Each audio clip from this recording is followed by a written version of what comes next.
Hey, what's up guys? Today we're gonna have a quick look at the stereo enhancements, and right off the bat I'm going to show you the difference between the untreated version, the narrow version, and then the wider version. I have two tracks here, so let's go. Narrow version.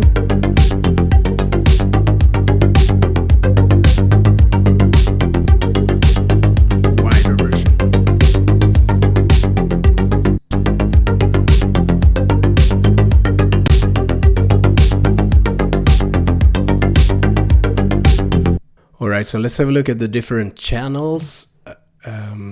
We have a kick, a snare, a deeper bass, the brighter bass, and the synth on top. This is the one we're gonna be treating.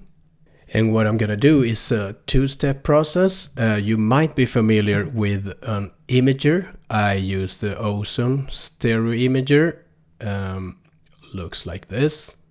4 different frequency bands, and you can increase the stereo effect of each band right here.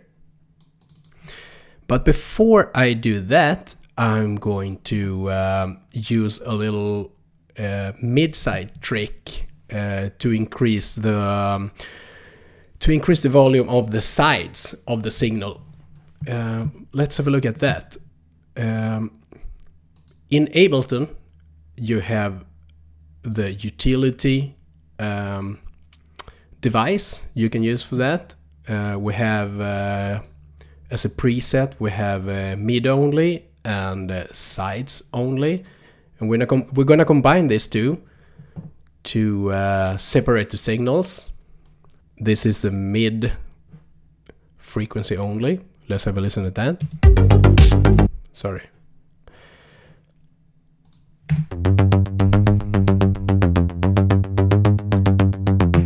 This is a mid frequency only, and we're going to group this device to create ourselves a couple of different lanes here, 2 lanes. I'm gonna duplicate this, create a second chain, and here I am going to use the sides only setting. So if I mute the mids, you're gonna hear the sides, and that sounds like that.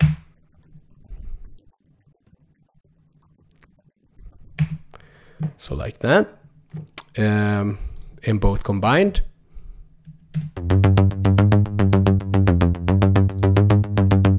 Bypass and nothing should happen.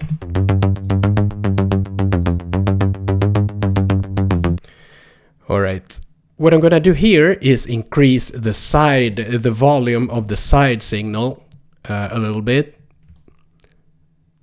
to 3 dB, something like that. And let's have a listen, bypass and compare.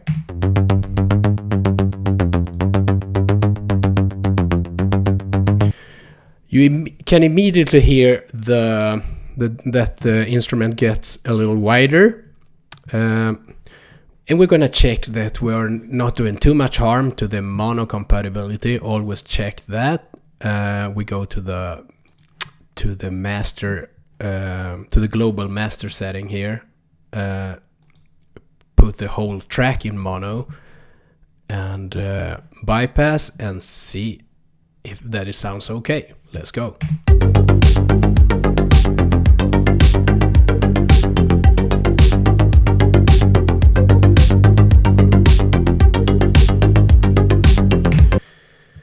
Alright, sounds fine to me. I'm gonna leave it at that.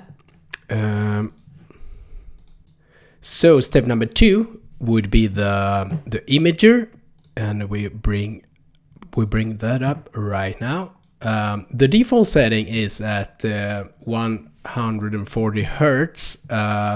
This is a little bit too far down in the frequency range for me, so I am going to put this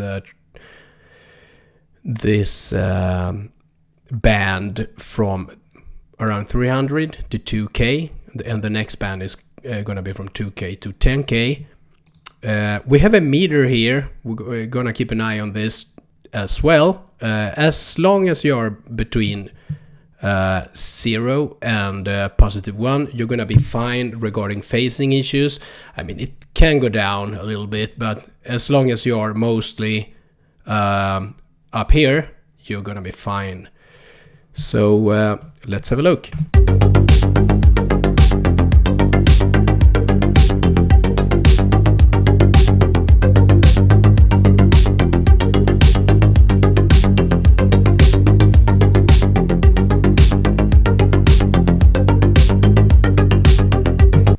So the meter is okay.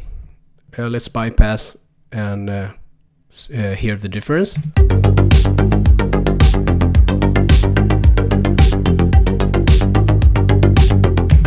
So even a little wider.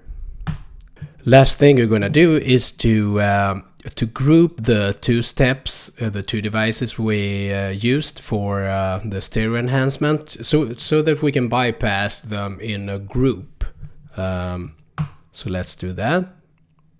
Group, and by clicking this button here, I can bypass the whole thing. So let's have a listen.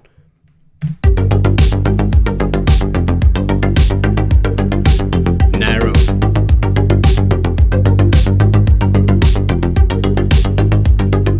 Wider. I hope you can hear the difference between them. Last thing, I'm gonna check the mono compatibility again, so we're not messing with that. And same thing here, bypass A, B. Let's go.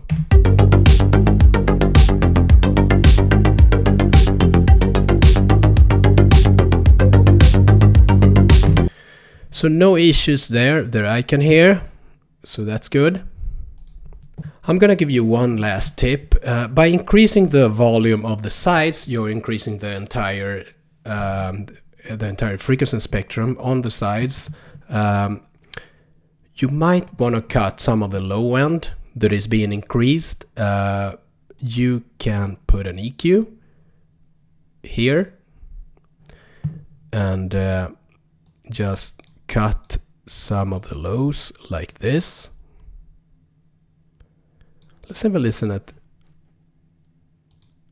at the sides only.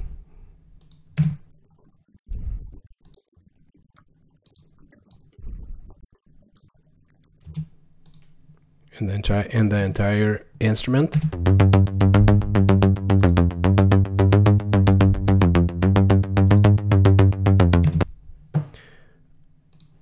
And the entire mix. One last time, A, B. Let's go.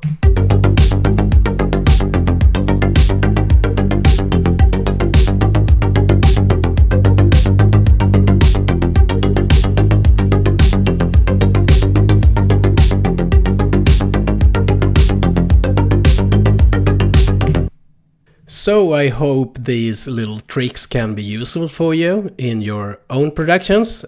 If you have any questions, please leave them in the comments below, and I'll catch you next time.